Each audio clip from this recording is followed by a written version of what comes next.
I don't think that there's many people in cycling who would say that the introduction of the biological passport over the last 8 years or so has been a negative thing, but there are some people that say that the UCI shouldn't be in charge of anti-doping tests full stop. What's your opinion on this? It's quite simple. We have said for many years we would love to be able to give it to an independent agency, but the World Anti-Doping Code, the WADA code, doesn't allow that. The World Anti-Doping Code actually states that every international federation must be and is responsible for its anti-doping and its international events. What we have done is we've created the CADF, the Cycling Anti-Doping Foundation, and that's separate to the UCI and operates separately to the UCI. And step by step, I would admit now today that it's not completely independent of the UCI, but step by step we are bringing in measures to further distance it from the UCI. And that really, within the code at the moment, is as far as we can go. I think it's fair to say that the UCI and yourself have come in for a fair amount of criticism, especially over the last 6 months or so. What is it that keeps you motivated and positive about the future of the sport and staying in this role? I love the sport. I'm passionate about sport. I have been all my life, and I've worked for this sport all my life, and I continue to work for this sport and continue to travel the world. As I told you before we started the interview, in the past 7 days I've been on 9 airplanes. And that's to go and help and meet people to develop the sport. I also am very much aware that the sport has changed dramatically since 2005, since I became president.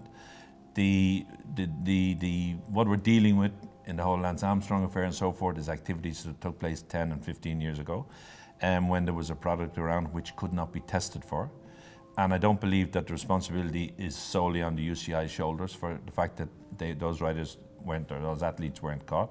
There are other agencies like WADA, like USADA, like AFLD, who also tested the athletes and didn't catch them. So the responsibility shouldn't all lie on the UCI's shoulders. Having said that, that was the past, and the UCI is dealing now with the present and with the future.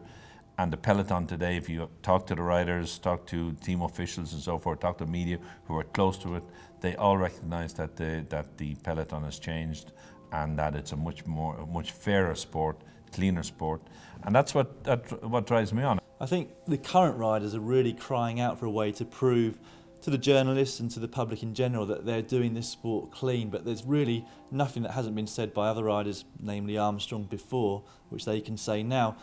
There's been an idea come from Michael Ashenden, which he was unable to tell us about at the Change Cycling Now conference. He seemed to have an idea of how they could do this, but has the UCI got any ideas to let a rider prove 100% that he's clean? I think that in the past 4 or 5, 6 years, the sport of cycling has made major changes. The athletes, we have 1,000 athletes in the registered testing pool. We do something like 13,000 tests a year, €7.5 million spent on anti-doping, and the athletes do it willingly. It's not easy for them to do, to fill in their whereabouts 24 hours a day, 3 months in advance, but they do it and do it willingly for the sport, for the love of the sport, and for the success of the sport. And it's working for those athletes today that motivates me to keep going. Other sports aren't under anything like the same type of microscope we're under, and at the end of the day, it's down to the authorities who are responsible for anti-doping, WADA. That's not the UCI. WADA to come up with new ways of catching the cheats, and the UCI has always been one of the first international federations to introduce a new measure. We will continue to do so. We will continue to work with science. WADA is already working with the pharmaceutical industry. We will continue working with them and working with science to catch the cheats and to work for clean athletes. I think the credibility is back now anyway. I mean, the sport's in a very, very good place. When you look at London last year, 1.5 million people on the roadside for the Olympic Games road race, biggest crowd in the history of the Olympic Games for any Olympic Games event. The track was absolutely amazing, the atmosphere in the track. Mountain bike and BMX. Our sport is in a very good position. There were sort of veiled threats made about the possibility of cycling going out of the Olympic Games program. The executive board of the IOC met in Lausanne 2 weeks ago. There wasn't one vote against cycling in that executive committee meeting. So cycling is still very strongly associated with the Olympic Games. does a lot and brings a lot to the Olympic Games. We're even looking to bring in more events and even more disciplines into future Olympic Games. So I think the sport is there in a healthy position. Once we continue, as I say, to work with the federations and our stakeholders today going forward, and that's why the importance of the stakeholders consultation is very important for us. It's something we probably should have done maybe 5 or 6 years ago, and you know. But anyhow, we're doing it now, and it's a very interesting process, very interesting to see and hear all the ideas, and try to compile all those and get them into some sort of order so that we can move the sport forward the way that all of the stakeholders want us to do. We saw you earlier on the track, and I think it's something that people forget about you, that you've got a history in cycling, you enjoy riding your bike. In fact, you had a great career. I've actually brought a few different photographs along with me which might jog your memory, but could you just explain how you got into the sport? I think that was possibly at the start or at the finish of the London Holyhead. I was riding at the time with, the last couple of years of my years I rode with Viking team in the UK. And my father is on my right and an uncle of mine on the left, and they had travelled over to see the London Holyhead. And I think that might have been at the finish of it. That's why I'm very drawn looking in the face, because I just finished 265 miles in about 9 hours. That was my mother and father's wedding. And on my father, you see in the background of that, you see the wheels covering the arch as he came out, because he was a cyclist. He rode for Ireland, he rode internationally in world championships and things like that. And then he had between himself and my mother, they had 10 children, 7 boys and 3 girls. All the boys got involved in cycling, and I was the eldest and the first to start racing, and then the others followed, and some were fairly heavily involved, and others only had short careers, so to speak. So I mean, I've been riding my bike all my life, and then I didn't turn professional. I decided to go to university instead at that time, for those couple of important critical years that you would use to turn pro. And then went teaching, came back to Ireland, went teaching, and continued to race right up until early 30s. And I remember the day I announced my retirement, which was in the Phoenix Park in Dublin, the Grand Prix of Ireland, mid-June in 1982, I think it was. I said, that's my career over. Immediately the federation approached me and asked me would I be interested in working with teams, or coaching with them, because I was a qualified physical education teacher. And so I immediately said yes, and then started working with riders and working with teams, taking teams away, managing them, and that led up to the Olympic Games in 1984 Los Angeles, where I brought the Irish team there. And then went from there. I got involved in organising races after that, and spent 10, 12 years organising races in Ireland, the Nissan Classic in Ireland, the Kellogg's Tour of Britain along with Alan Rushton in the UK, and races in Malaysia, Philippines, and got a lot of experience of cycling outside of Europe from that point of view, which gave me a little bit of a vision for cycling, or the potential for cycling, in the role I ended up in. And I suppose the highlight of the organisation was bringing the Tour de France to Ireland in 1998. So I've been involved in one fashion or other fashion in cycling all my life, and my brother's the same. And my youngest brother now has just announced there this week he's been heavily involved in the organisation will be in the organisation of the Giro into Ireland next year. And that was my father was racing in Italy at the time, and he saw this little Sinelli mini racing bike, and he bought it and brought it back for me. And that was at an athletics meeting in Trinity College, I think. At that time, and it was a grass track meeting. That time, athletics and cycling, you were usually run together in these grass track meetings. And so he had me do a lap on this little racing bike. I mean, at that time, there was no such thing would ever have been seen in Ireland. And now you see quite a lot of that type of thing. But then it was something very special, and it actually passed through 3 or 4 of the brothers as I outgrew. The next one took it, and then the next one after him, the next one after him. Myself and my brother Kieran, he's 1 year younger than me, and he raced fairly soon after me, and alongside me in a lot of international races, Tour of Britain, Tour of Scotland, things like that. He went to the Moscow Olympic Games, and he now is imports giant into Ireland. In the 70s and 80s, you had the amateur cycling and professional cycling, two completely different calendars, amateur international races and professional races in Europe. And I rode a lot of amateur international races for Ireland over a period of 10 years. As I said, in the milk race, 3 times in the milk race, 3-4 times the Scottish milk race, world championships and things like that. The highlights of my career obviously were winning the National Road Race Championship in '74 and then winning the Tour of Ireland in '75 and '76. It's either 7 or is it 8 years that you've been president of the UCI now. What have been the major changes which have been implemented by yourself and by the rest of the organisation during that time? I've been president now since 2005. Almost coming up to 8 years next September. I mean, it's a 4-year term, and the second 4-year term finishes up next September. I think the major changes are the sport is globalised. I mean, when I became president, I laid out two main objectives, and one was the globalisation of the sport. And as I said, my experience in Malaysia, Philippines, and places like that, from being there and seeing athletes from those countries, I knew if they were given opportunities to ride good races, we could find very good professionals there. So globalizing the sport was one of the objectives, and the other was in the fight against doping, and to try to change a culture of what was doping in the sport into anti-doping. In relation to the first one, globalizing, I think the sport has and is still in the process of globalizing. I've introduced the World Tour, the UCI World Tours come in. We introduced 2 races in Canada, 1 race in Beijing onto the World Tour. And then we've also got the 5 continental calendars.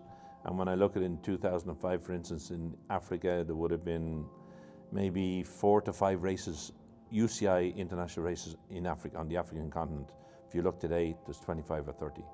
And I would predict that within a couple of years' time, I'm going to say 6 or 7 years' time, there will be an African rider, probably a black African rider, on a podium of a Grand Tour, because the talent is there, and we see that in riders that are coming from places like Eritrea, Ethiopia. Once they're given the opportunities, it can happen. Also, Asia has developed rapidly and is growing very, very fast, and there's a whole professional scene with continental teams, pro-continental teams, and new events, very well organized events in Asia. So globalization has gone very well. And is still going, still a lot to be done there. The other was anti-doping, and I firmly believed in the biological passport. I firmly believed in what it could achieve for us, what it could do for us, and I was very instrumental in introducing the biological passport into cycling. Now we see, even in recent weeks, many other international federations are coming under pressure and looking at and communicating with the UCI as to how they can introduce it into their sports. So I think from the point of view of that, the armory that is around today in the fight against doping is much stronger than the armory that was there 10, 15 years ago. You talk about the globalisation of cycling helping the sport as a whole, the organisers, the teams become more professional. One of the topics at the moment is the fact that teams are so reliant on their sponsors in terms of the backing, and if their main sponsor pulls out, it's very likely that teams going to fold. There's no income from TV rights or from ticket sales. Again, is that something that you are going to address, or is that something that the teams and the organisers need to address? No, it's a responsibility. It's a matter for the UCI as well. And in that sense, I think what we've announced recently, and just before Christmas, the stakeholder consultation will take a lot of that into account, because we've had a very positive response to the stakeholder consultation. All of the stakeholders in the UCI, teams, riders, organisers, fans even, national federations, have all been asked to get involved in the stakeholder consultation. It's an online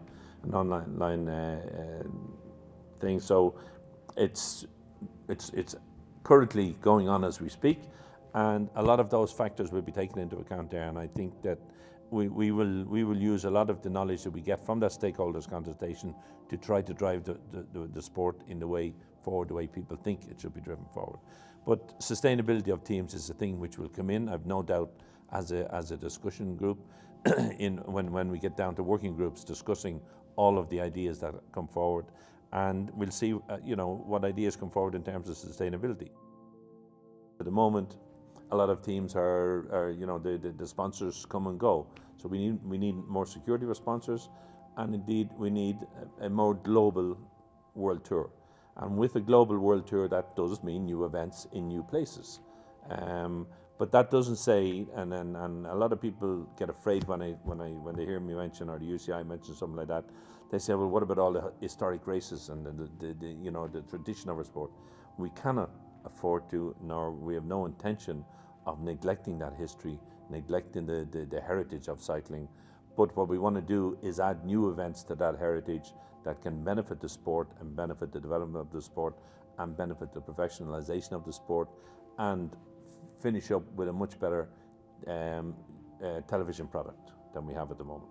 Back in December, from a press release, it looked very much like you'd almost reached an agreement with the Gifted Group, who've proposed a World Series of Cycling. But again, just recently, that seems to have gone the other way, and it doesn't look like you're working so closely anymore. Has that been completely shelved, that idea?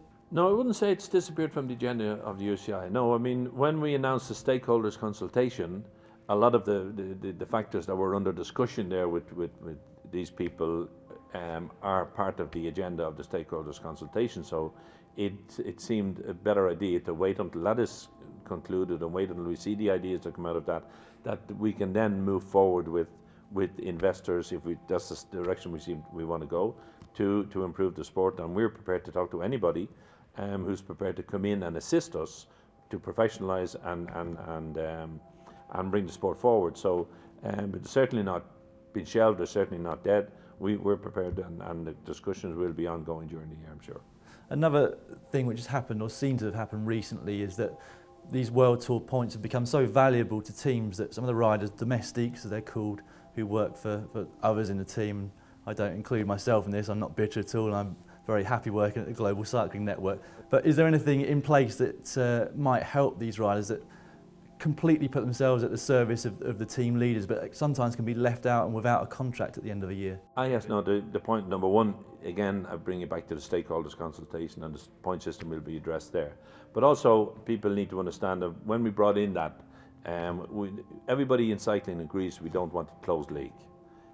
We need to have promotion relegation, we need to have some system, like in every other sport, where the best teams stay up and the lower teams go down. And we brought in that point system each year, and the point system wasn't brought in unilaterally by the UCI. It was done through working groups, and those working groups comprised representatives of teams and representatives of riders and the UCI, and under the Road Commission of the UCI. So the system was brought in. At the end of the first year, people realised that the system had faults in it, and the working group got back into it again, and they tweaked it. And again, this year they've tweaked it again, because I think when it started, it may have been the first 15 riders of each team were counted. Now I think it's down to 12 or even 10 riders that are being counted. So as experience is gained with it, to try to find an equitable system, we're prepared to look at it and discuss with the actors, with the teams and the riders, and tweak it to suit what everybody wants at the end of the day. And in terms of how a team gains its place in the World Tour, you didn't give Katusha their licence last December. Recently, the Court of Arbitration for Sport overturned that decision, and now you've got a 19th team in the World Tour. The teams often say that they don't know exactly how the rankings are done and how a team is given a World Tour licence or is chosen to be given. Do they know it? And if not, can you explain what that point system is? Well, two answers to that. First of all, as you said, the Court of Arbitration for Sport has made this decision and allowed Katusha back into the World Tour, which means that we've had to have a 19th team. The UCI, the Professional Cycling Council, has looked at the ramifications of that decision and has made changes, and is currently making changes to suit, to make that happen, make it happen in an equitable way for Katusha. In relation to the point system, no, I think you can't mix the two up, because the Katusha decision was completely separate to points. But finally, in relation to the teams knowing the system and knowing how the system works, they do know how the system works. And the teams come regularly in front of the Licence Commission, which is a complete independent entity of the UCI, and they have to prepare for that Licence Commission. They work with Ernst & Young, independently again of the UCI, to prepare for the various requirements within the licence approval system, and the teams do know what they have to do. It's not long now actually until the end of your current term as president. Is it something that you see yourself standing for again? Yeah, no, my current mandate ends in September, and I've considered it, and I will run for another mandate. I've been asked by many federation presidents to do so, and I think during the time when the crisis which you had in October with the announcement of the USADA report and the announcement of UCI confirming the sanctions against Lance Armstrong, I got many letters of support and emails of support from all over the world, and particularly from national federation presidents telling me that the UCI is doing the right thing. They know what the UCI is doing in the fight against doping. We're doing the right thing. Stay strong, and we support you, and we want you to stay in the job you're doing, because we still have a way to go, I think, and I would like to try and finish the job I set out to do 7 years ago. So if you are president for another term, what would you like to see achieved in cycling over the next 4 years? Well, as I said at the beginning of this interview, the two areas were the globalization and the fight against doping. Within the globalization, I would like to see a truly global world tour, that is something which really excites the fans, excites the teams, provides the teams with stability, provides the riders with stability, and can be a very attractive television product. And on the other side is that we continue with the biological passport and any other measures we can bring in the fight against doping, so that the actual any thinking or thoughts or anything of going into a doping program for an elite professional rider just wouldn't enter his head, and that we see good athletes, clean athletes, fair races, fair winners, and that we protect those continue to protect the clean athletes, and we've a sport which is the most beautiful sport in the world, and it should be kept that way and should be thought of that way, and hopefully once we go that direction, and I think most of the media that are currently following cycling closely realize what's going on and are supportive of what cycling is doing. A lot of the media who don't understand the sport of cycling just follow the scandals and the comments and some of the negative comments, and think that the sport is completely corrupt or whatever. There's no way it is. It's a wonderful sport, and it's a sport which has a huge amount to offer society, because one of the big problems of society today are the problems of global warming, climate change, environment, green energy issues, and all these things. Cycling has a lot to offer all of these things. And as I go around the world meeting mayors and presidents of countries and so forth, they recognize that, and they recognize the sport of cycling can help them in projects to change society and to bring us a better society. Best example is the Tour of Beijing. The mayor of Beijing wanted that race in order to get more people back onto bicycles in Beijing. Remember, 20 years ago, Beijing was a city of cyclists with very few cars. Now, Beijing cannot sustain 2,000 new cars per day going on the streets of Beijing. They can't sustain it. And the mayor wants, the Tour of Beijing is one of several projects that the city have implemented to get people back onto bikes. And cycling has a huge amount to offer for that.